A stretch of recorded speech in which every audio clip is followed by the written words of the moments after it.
hari ulang tahun pernikahan kami, aku ingin bercerai. Tapi sebelum bercerai, aku mau meniduri dulu suamiku selama 3 tahun ini.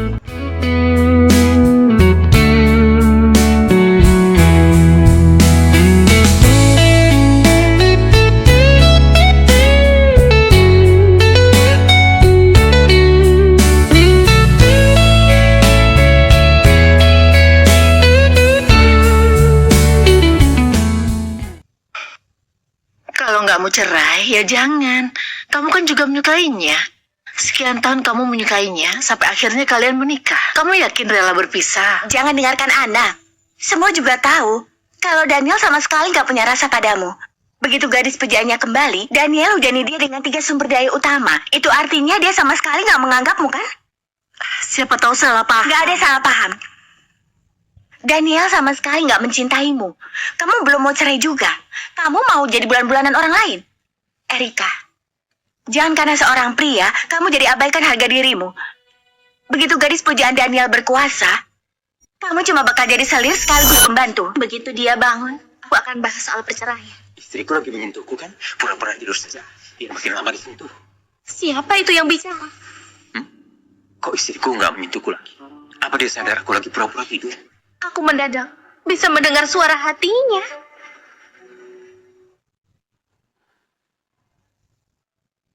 Kenapa? Nggak apa-apa. Mungkin cuma imajinasiku.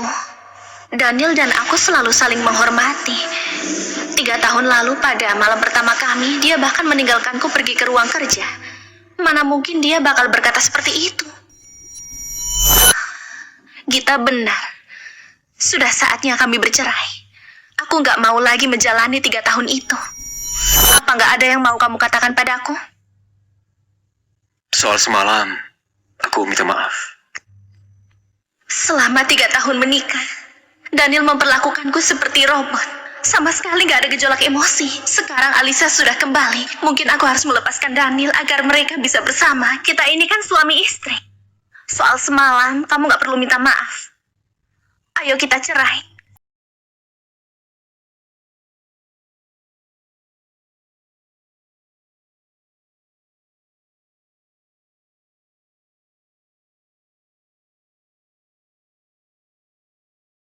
Coba kamu pikir baik-baik. Apa? Kenapa? Apa mungkin aku nggak memuaskannya semalam?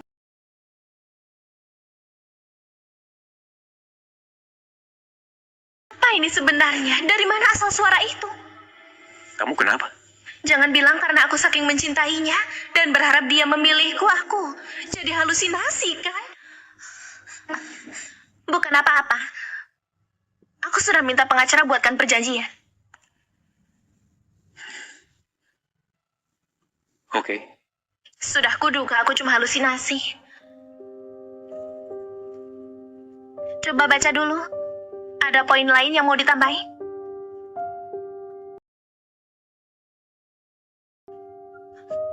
Kamu bahkan nggak melirik isinya. Nggak ada yang bisa dilihat juga. Apa dia segitu nggak sabarnya bercerai?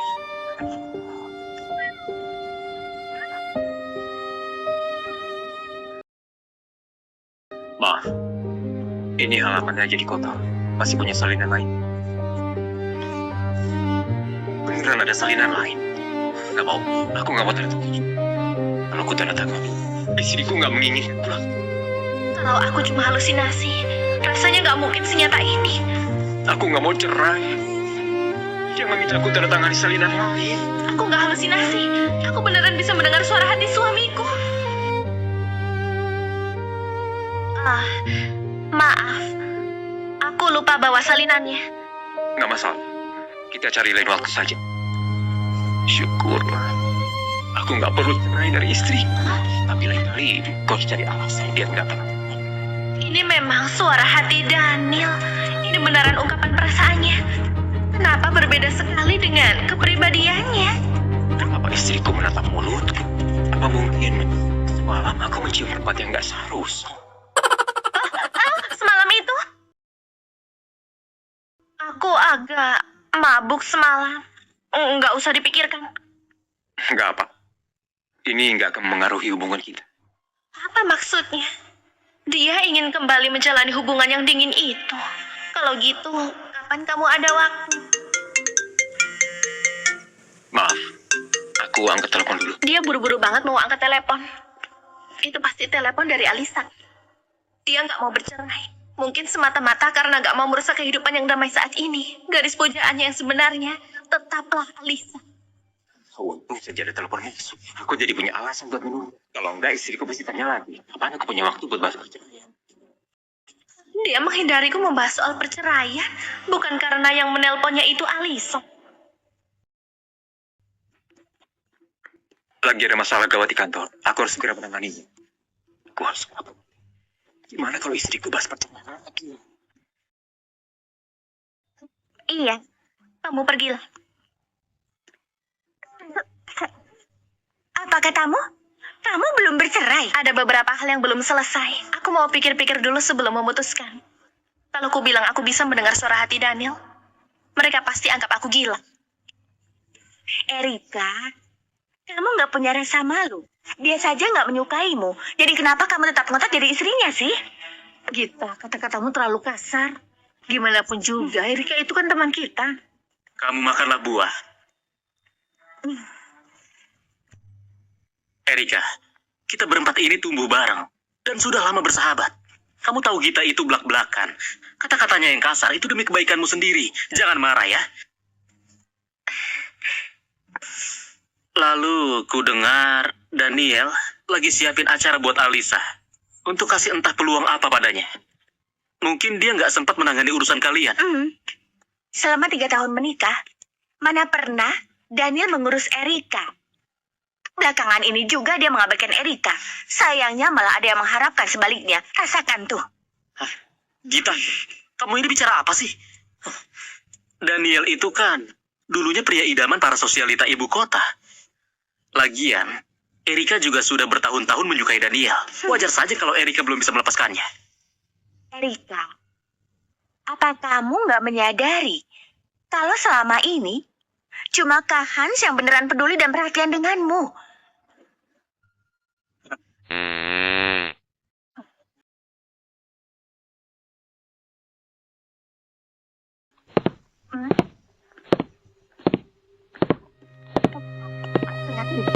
Itu bukannya Daniel.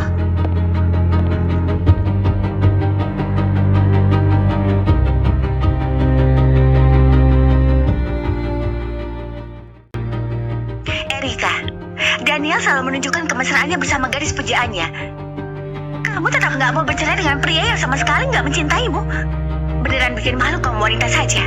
Erika, jangan sampai kamu terlalu lama kesakitan. Kami mendukung apapun keputusanmu. Lalu Erika, kamu juga tahu, kalau sebagai sahabat terbaikmu, apapun keputusanmu, aku akan ada di sampingmu.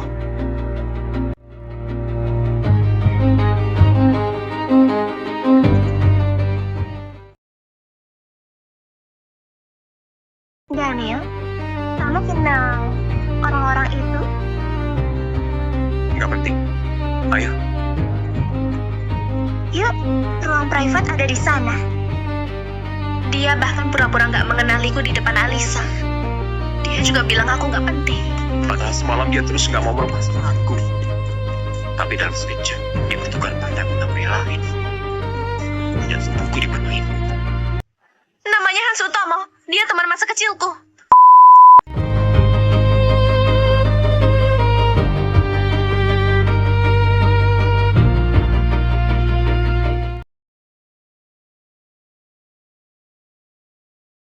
Kenapa aku harus menjelaskan? Dia yang salah paham, aku yang harus jelasin. Lagian, aku kan nggak ngapa-ngapain sama Hans. Dia yang selalu terlihat bareng Alisa. Aku terharu banget. Istriku mulai jelasin padaku. Tapi si Hans ini ganggu pemandangan saja. Andai aku bisa menghilangkannya. Oh begitu. Karena dia temanmu, berarti dia juga temanku. Namaku Daniel Pirion, suami Erika. Halo. Kamu ini tadi habis menyentuh rambut istriku. Rasanya ingin kupotong saja. Dia nggak bisa lagi menyentuh sehelai pun rambut istriku. Selama ini, aku belum kenalin mereka padamu. Mereka bertiga ini teman-teman yang tumbuh besar bersama aku. Hans Utomo, Anna Laka, dan Ginta Sekala.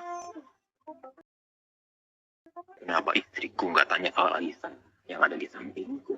Apa dia nggak tertarik? Harus aku yang jelaskan lebih dulu.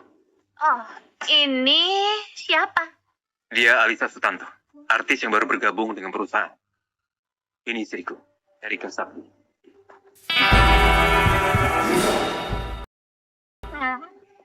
Ternyata dia istrimu.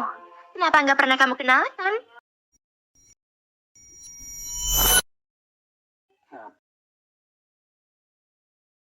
Dia bahas sesuatu yang nggak relevan. Bukannya katanya dia artis yang sangat pengertian dan perhatian? Kok bisa sih nggak peka soal ini? Dilihat dari intonasi suara Daniel, kenapa rasanya dia nggak begitu akrab sama Alisa? Nggak mungkin. Dia kan gadis pujaannya Daniel. Pak Daniel, ternyata sangat menyayangi karyawan perusahaan ya.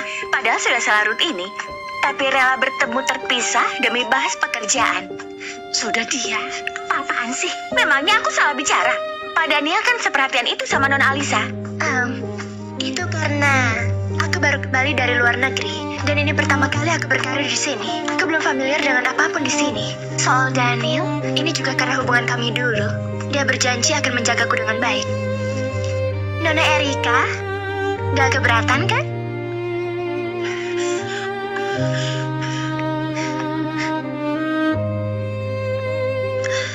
Apa istriku cemburu?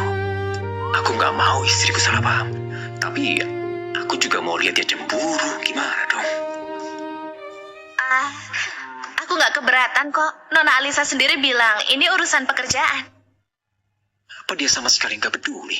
Tadi waktu kulihat dia bersama pria lain, rasanya aku nyaris gila saking cemburunya. Ternyata dia memang nggak mencintaiku. Makanya dia mau cerai dariku. Di ruang private ada sutradara dan produser. Aku tadi cuma pergi bareng Nona Alisa. Kami bukan berduaan. Daniel, mereka sudah lama menunggu kita. Ini kesempatan penting banget buatku. Kalau sudah nggak ada apa-apa lagi, ayo kita pergi dulu.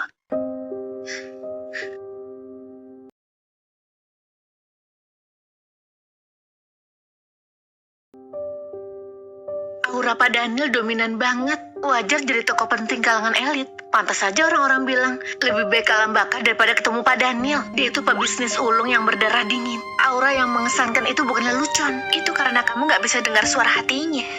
Erika, jangan bilang kamu merasa tersentuh. Ini sudah pasti sebuah tipuan. Produser dan sutradara ada di dalam ruang private itu sih alasan yang sangat lemah. Cuma kamu yang bakal percaya. Menurutku Pak Daniel nggak mungkin berbohong begitu. Cuma sesama pria yang bisa memahami.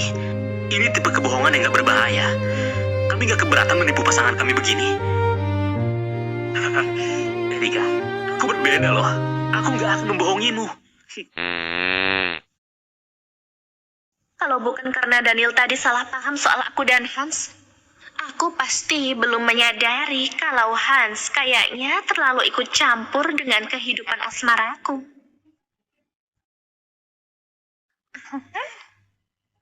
Kak Hans, aku selalu anggap kamu sebagai teman baik.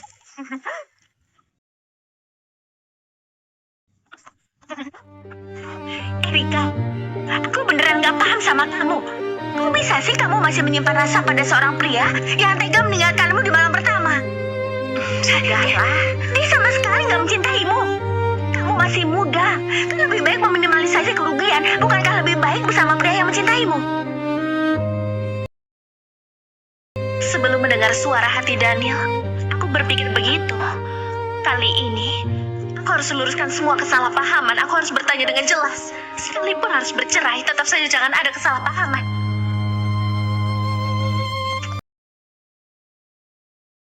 Dia pulang. Pas banget. Akan kupakai momen ini buat perjelas segalanya.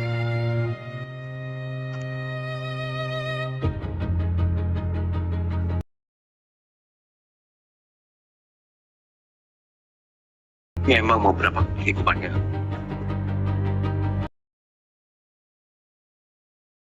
Daniel mau apa? istriku lagi tidur. Kalau agak berlebihan, dia nggak tahu kan.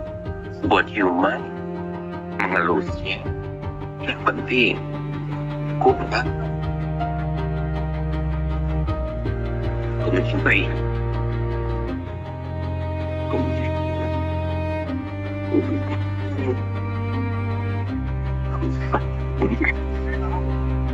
Dia mencintaiku.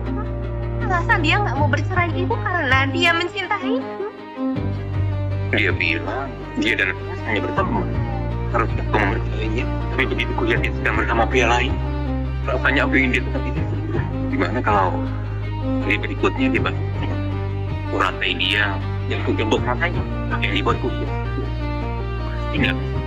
Cepat kamu. Kalau tangan dan kaki kami dirantai banget, ini nggak akan bisa.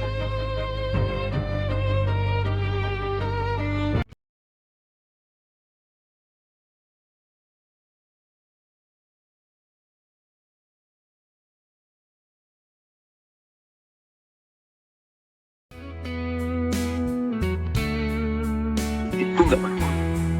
Apa dia mabuk? Apa membuatnya mabuk? Ya, kelompok orti. Beraninya mereka membuat istriku mabuk. Mereka semua mati.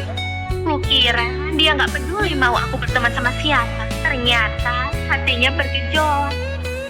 Istriku lagi mabuk. Apa ini berarti aku mau mabuk? Istriku menggembak. Ini kali kedua dia ini. Aku nggak bisa begitu. Awalnya aku hanya ingin menakutinya. Aku nggak menyangka dia malah jadi lebih bersemangat.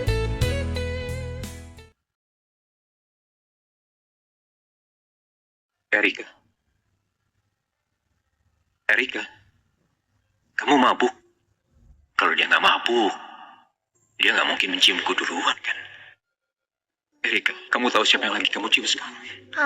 Daniel. Apa dia lagi memikirkanku? Siapa manggil namaku? Apalagi yang ada dalam benaknya? Apa ini berarti aku boleh melakukan sesuatu yang lebih padanya?